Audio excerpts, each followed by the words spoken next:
অভিকর্ষজ ত্বরণের পরিবর্তন পৃথিবীর আহ্নিক গতি অর্থাৎ আবর্তন গতির জন্যে যে পৃথিবী তার নিজ অক্ষের চারপাশে 24 ঘন্টায় একবার পাক খায়, প্রদক্ষিণ করে। তার এটা হলো উত্তর মেরু, এটা দক্ষিণ মেরু। কত বেগে ঘুরছে? কৌণিক বেগ ওমেগা। তাহলে ওমেগা হলো এর কৌণিক বেগ। একই জায়গা থেকে যে বেগে ঘোরে সেটা হলো কৌণিক বেগ। এখন এই পৃথিবীর ব্যাসার্ধ হলো আর, এটা বিষুবরেখা, এটা সেন্টার। সেন্টার থেকে ও থেকে এই ব্যাসার্ধ আর। এখন কোনো বস্তু এই ভূপৃষ্ঠের উপর, ধরা যাক এইখানে কোনো বস্তু আছে, তা যার ভর হলো এম, তাহলে কেন্দ্র থেকে এই দূরত্বটা হবে আর, এটাও ব্যাসার্ধ আর। এখন এই বস্তুটা যেটা ঘুরছে পৃথিবীর ঘূর্ণনের সঙ্গে সঙ্গে এর কিন্তু ব্যাসার্ধটা ওই ক্যাপিটাল আর এর সঙ্গে সমান হবে না। অর্থাৎ এই স্মল আর ব্যাসার্ধের এই বৃত্তাকার পথে এই বস্তুটা ঘুরবে। কোনো বস্তু যদি এরকম ঘুরতে থাকে লাটিমের উপরে, লাটিমের আগায় বা একটা গোলাকার বস্তুর উপরে, তাহলে কি হবে? বিষুব অঞ্চলে যে বস্তুটা আছে সে ক্যাপিটাল আর ব্যাসার্ধের বৃত্তাকার পথে ঘুরবে, আর যে বস্তুটি স্মল আর ব্যাসার্ধের কক্ষপথে ঘুরছে সে ওই ব্যাসার্ধের কক্ষপথে ঘুরবে। এবং একেবারে মেরুতে কি হবে? এই পয়েন্টটা একই জায়গা থাকবে, নর্থ সাউথ।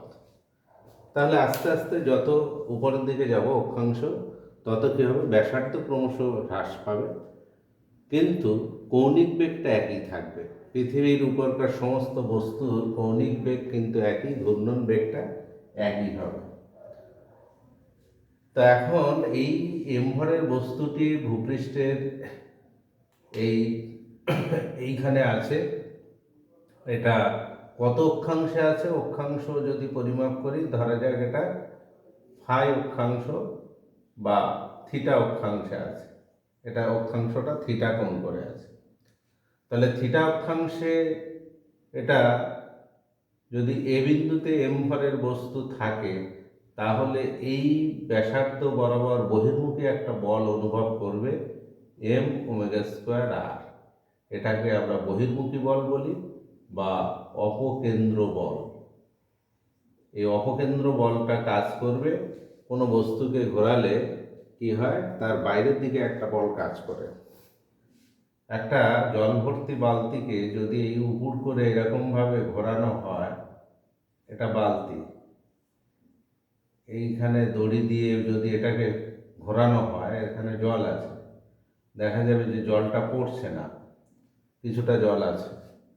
এইভাবে বৃত্তাকার পথে যদি ঘোরানো হয়, দেখা যাবে জলটা পড়ছে না, এইভাবে ঘুরছে। কেন? তার কারণ হলো যে যখনই এইভাবে ঘোরানো হচ্ছে একটা নির্দিষ্ট বেগে এই বৃত্তাকার পথে, তখন কেন্দ্র বরাবর এই একটা বল কাজ করবে, টোটাল ওই জলের ওজনটা নিচের দিকে কাজ করবে, আর এর বহির্মুখে একটা বল কাজ করবে বিপরীতে। এই দুটো ইকুয়াল হওয়ার ফলে জলটা কি হবে? ওর নিচের দিকে পড়বে না। তাহলে এর ওজন কাজ করছে নিচের দিকে, আর ওই ঘোরার জন্য একটা বল কাজ করবে বহির্মুখী বল, সেটা হলো অপকেন্দ্র বল। এরকম আমরা অনেক অপকেন্দ্র বলের অজস্র উদাহরণ আমরা পাই। তো এখন যখন আর ব্যাসার্ধের বৃত্তাকার পথে ঘুরছে, তখন তার বহির্মুখী অপকেন্দ্র বলটা হচ্ছে এম ওমেগা স্কোয়ার আর। কিন্তু এই বস্তুটার, এম ভরের বস্তুটাকে পৃথিবীর কেন্দ্র বরাবর টান, যে ওজন, সেটা কিন্তু এমজি। তাহলে কেন্দ্র বরাবর ওজনটা কত? ওজন বা আকর্ষণ বল, সেটা কিন্তু এমজি। তাহলে এমজির বিপরীতে এই অপকেন্দ্র বলের একটা উপাংশ এখানে পেতে পারি। এই অপকেন্দ্র বলের উপাংশ এই বরাবর কত হবে? এইখানে এই কোণটা থিটা হলে এই কোণটা থিটা হবে, এটা একান্ত অনুরূপ কোণ। তাহলে এই বলের একটা উপাংশ এই বরাবর হবে M omega square r cos theta. তাহলে দেখা যাচ্ছে এম ভরের বস্তুটি যেটা আছে থিটা অক্ষাংশে, ধরা যাক এটা এ বিন্দুতে আছে, এই এ বিন্দুতে দুটো বল কাজ করছে। একটা হচ্ছে কেন্দ্র বরাবর যে ওজন যেটা কাজ করছে এমজি, যে ভূপৃষ্ঠ অভিকর্ষজ ত্বরণ, জিটা হলো অভিকর্ষজ ত্বরণ, সেটা কাজ করছে এই বরাবর। আর বহির্মুখী একটা বল কাজ করছে, সেটা হলো অপকেন্দ্র বলের একটা উপাংশ, সেটা M omega square r cos theta. তাহলে এই দুটো বল,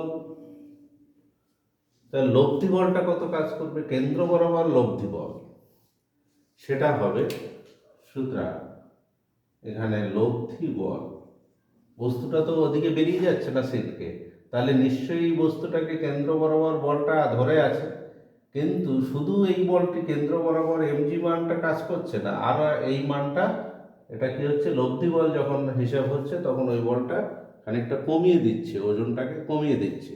তাহলে লব্ধি বল হবে, সেটা হলো m g minus m omega square r cos theta. এইটা লব্ধি বল। এখান থেকে ভরটা আমরা বের করে নিই, জি minus omega square r cos theta. তাহলে লব্ধি ত্বরণটা কত হবে? অর্থাৎ ভূপৃষ্ঠে এই ঘূর্ণনের জন্য, পৃথিবীর আবর্তন গতির জন্য যে অভিকর্ষজ ত্বরণ, এটা বল হলো, বল যেহেতু বল ইকুয়ালস টু ভর ইন্টু ত্বরণ নিউটনের দ্বিতীয় সূত্র অনুসারে, তাহলে এখান থেকে আমরা লিখতে পারি, সুতরাং ত্বরণ হবে ভর দিয়ে ভাগ করলে জি minus omega square r cos theta. এইবার এই যে ছোট হাতের আর, অর্থাৎ উপরে এটা, এইখানে হলো এটা আর, এটা অক্ষ, এটা অক্ষ, এটা সেন্টার, এই বরাবর এইটা হলো ক্যাপিটাল আর, আর এটা স্মল আর। এইখানে কোণের মানটা হবে, এই কোণটা যদি হয় এটা 90 ডিগ্রি, এটা থিটা হলে এটা 90 মাইনাস থিটা, সুতরাং এটাকে 90 মাইনাস থিটা, সুতরাং এটা হবে থিটা। বা এখান থেকে এই কোণটা হলো একান্তর কোণ, এটা থিটা হলে, এই সরি একান্তর বলছি, বিপরীত কোণ, ওটা থিটা হলে এই কোণটা থিটা। তাহলে এটা একটা সমকোণী ত্রিভুজ, এই সমকোণী ত্রিভুজের থিটা এটা সূক্ষ্মকোণ, তাহলে এটা লম্ব এ, এটা ধরা যাক এই বিন্দুটা বি, এটা বি, এটা এ, এটা ও, তাহলে ও বি লম্ব, থিটা কোণের বিপরীত যেটা সেটা লম্ব, তাহলে ভূমি হলো এ বি, ভূমি এ বি, এ বি অর্থাৎ আর, আর অতিভুজ এটা, তাহলে এটা হবে কস থিটা, আর R equals to capital R cos theta. এইখানে মানটা যদি বসিয়ে দিই, তাহলে ত্বরণ হলো জি প্রাইম দিলাম, ত্বরণটাকে লিখলাম কত, g prime is equal to g minus omega square, r এর পরিবর্তে আর ইন্টু কস থিটা, আরও একটা কস থিটা ছিল, তাহলে এখান থেকে লেখা যায় জি মাইনাস ওমেগা স্কোয়ার আর কস স্কোয়ার থিটা। একটু কম হয়, এখান থেকে যদি জিটা কমন নিয়ে নিই, তাহলে 1 minus omega square R by g into cos square theta. এই ওমেগা স্কোয়ার হলো কৌণিক বেগ, পৃথিবীর কৌণিক বেগ, আর হলো পৃথিবীর ব্যাসার্ধ, বাই জি, এটা মান বসালে হয় 1/289, সম্ভবত এরকম একটা মান আসে, এটা তোমরা দেখে নেবে। এইবার কস থিটা, থিটার মানটা যদি 0 ডিগ্রি হয়, থিটার মান 0 ডিগ্রি অর্থাৎ নিরক্ষরেখায়, থিটা ইজ ইকুয়াল টু 0 অর্থাৎ কি, নিরক্ষরেখায়, তাহলে নিরক্ষরেখায় কি হয়, জি এর মান সবচেয়ে কম হয়, এটার মান তখন কি হবে, cos 0 ম্যাক্সিমাম, তাহলে জি এর মানটা সবচেয়ে কম, জি এর মান এটা হয় কম। আর মেরুতে কি হবে, মেরুতে কোনো ইফেক্ট হবে না, কারণ theta is equal to 90 degree, cos 90 এটা 0 হয়ে যাবে, তখন g prime equals to g. অর্থাৎ পৃথিবীর ঘূর্ণনের জন্য মেরুতে কিন্তু কোনো এফেক্ট হচ্ছে না। যে জি ভূপৃষ্ঠ অভিকর্ষজ ত্বরণ জি, এই জিটা আমরা অ্যাভারেজ লিখি 9.8 এত মিটার পার সেকেন্ডের স্কোয়ার, সেটাই থেকে যাচ্ছে। অর্থাৎ ঘূর্ণনের জন্যে পৃথিবীর মেরুতে কোনো রকম কোনো পরিবর্তন হচ্ছে না ত্বরণের। আর নিরক্ষরেখায় সবচেয়ে বেশি কমছে, সেটা হলো জি এর মানটা হবে এটা cos 0 1, নিরক্ষরেখায় কত হবে, জি প্রাইম ইকুয়ালস টু হবে নিরক্ষরেখাতে g prime equals to g into 1 minus omega square R by capital small g. এইবার পরে হলো যে একটা পাহাড় আছে, সেই পাহাড়ের আমরা উচ্চতাটা মাপবো। উচ্চতাটা কি করে মাপবো? একটা ভালোই হাইটের একটা পাহাড়, তার উচ্চতা কি করে পরিমাপ করতে পারি, সেটা একটা সরল দোলক প্রয়োজন আমাদের। সরল দোলক হলো একটা অপসার্য সুতোর সাহায্যে যদি একটা দোলককে দোলানো হয়, সেটাই হলো একটা সরল দোলক। এবং হুকের সাহায্যে একটা হালকা এবং অপসার্য একটা এরকম দোলককে যদি দোলানো হয়, যার এখানে এটা সেন্টার, এটাকে বলা হয় পিণ্ড, আর এটা হলো এর সুতোর সাহায্যে এটাকে ঝোলানো হয়, তাহলে এটাকেই টোটালি বলা হচ্ছে একটা দোলক। এখন এই দোলকের ক্ষেত্রে দোলকটা যখন এটাকে খুব কম করে এটাকে দুলিয়ে দেওয়া হবে, তখন এ কী করবে, একবার ডাইনে একবার বামে এইভাবে সে চলতে থাকবে। তা এই দোলকের যদি পর্যায়কালটা হয়, দোলকের পর্যায়কাল সেটাকে লিখছি টি দিয়ে। পর্যায়কালটা কাকে বলে? যে একবার পূর্ণ আবর্তনে যে সময় নেয়। এখানে ছিল এই দোলকটা এই, তাহলে একবার পূর্ণ দোলনে যে সময় নেবে, এখান থেকে ঘুরে এই আবার ওই প্রান্ত থেকে এই, তাহলে এই যে বারবার একই একবার পূর্ণ আবর্তনে যে সময় নেয় সেটাই হলো তার দোলনকাল। এ থেকে বিতে এলো এইভাবে, আবার বি থেকে আবার ঘুরে এতে এলো, তাহলে এই যে পূর্ণ সময় যে সময় লাগে সেটাই দোলনকাল বা পর্যায়কাল।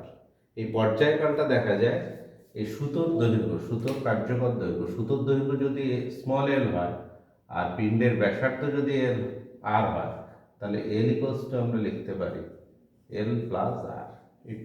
এর সেন্টার অফ মাস থেকেই পরিমাপটা করা হয়। তাহলে এখানে এই দৈর্ঘ্যটা যদি এল হয়, তাহলে পর্যায়কালটা হয় টি ইকুয়ালস টু 2π/√L/জি। এখন এই জি এর মানটা যেহেতু যত উচ্চতা বাড়তে থাকে, ভূপৃষ্ঠ থেকে কোনো উচ্চতা যত বাড়বে তত কি হবে, জি এর মানটা কমে যায়। জি এর মান যদি কমে যায়, তাহলে টি এর মান পর্যায়কালের মানটা বাড়বে। তাহলে একটা পাহাড়ের যে পাদদেশে যেটা হবে, একটা দোলককে পেন্ডুলামকে যদি এখানে দোলানো হয়, তাহলে তার পর্যায়কালটা হলো টি। আর পাহাড়ের একেবারে হাইটে তখন এর পর্যায়কালটা হলো ধরা যাক টিএইচ। এই পাহাড়টার হাইট কত, লম্ব উচ্চতা জানি না, এইচ ধরলাম। তাহলে এইখানে ওই দোলকটাকে যখন দোলানো হবে, তার পর্যায়কালটা মেপে পাওয়া গেল টি ইকুয়ালস টু 2π/√L/জি। এটা কোথায়? পাহাড়ের পাদদেশে বা ভূপৃষ্ঠে। পাহাড়ের একেবারে চূড়ায়, এটা চূড়ায় যখন মাপা হবে, তখন আর পর্যায়কাল টি থাকবে না, সেটাকে লিখছি t of h equal to 2π/L/GH। জিএইচটা কি? এইচ উচ্চতায় অভিকর্ষজ ত্বরণ। এখন জিএইচ এর মানটা কত হয়, জিএইচ ইকুয়াল টু হবে জি আপন 1 প্লাস এইচ বাই আর, এটা হোল স্কয়ার। এটা জিএইচ এর মান। এখন এটা একটা 1 নম্বর সমীকরণ, এখানে 2 নম্বর সমীকরণ, এখানে জিএইচ এর মানটা বসিয়ে দিতে পারি। আগে এবার কি লিখছি, 2 নম্বরকে 1 নম্বর দিয়ে ভাগ করছি, তাহলে t h upon capital t is equal to 2 pi কেটে যাবে, টিএইচ তাহলে root over g upon g of h is equal to root over g upon g h এর ভ্যালু হলো এইটা, জিএইচ হলো জি ইন্টু, এটা উল্টে যাবে 1 প্লাস এইচ বাই আর এর হোল স্কয়ার, জি জি কেটে গেল, এটা হোল স্কয়ার মানে 1 প্লাস এইচ বাই আর। তাহলে এখান থেকে লিখতে পারি t h equal to t into 1 plus h by r. বা এরকম না লিখে এখান থেকে যেহেতু আমরা এইচ বের করব, এইচ বের করতে হলে এইচ বাই আর, এইচ আপন আর ইকুয়ালস টু 1টাকে এপাশে নিয়ে আসি, TH by T minus 1 is equal to TH minus T upon T, और H equal to R into T H minus T by T. এই যে ভ্যালুটা এখান থেকে আমরা পাবো কি, এইচ এর মানটা পাবো। তাহলে পর্যায়কাল এইচ উচ্চতায় ওই সরল দোলকের একই দৈর্ঘ্যে থাকছে, দৈর্ঘ্য কিন্তু এখানে এল প্লাস আর অর্থাৎ ক্যাপিটাল এল যে দৈর্ঘ্যটা থাকবে পাহাড়ের পাদদেশে ওই সরল দোলকটাকেই নিয়ে যেতে হবে।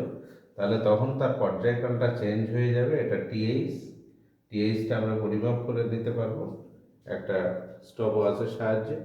টিএইচ টি জানা থাকলে পৃথিবীর ব্যাসার্ধ আমরা জানি 6400 প্রায় এত কিলোমিটার, এটা হলো আর।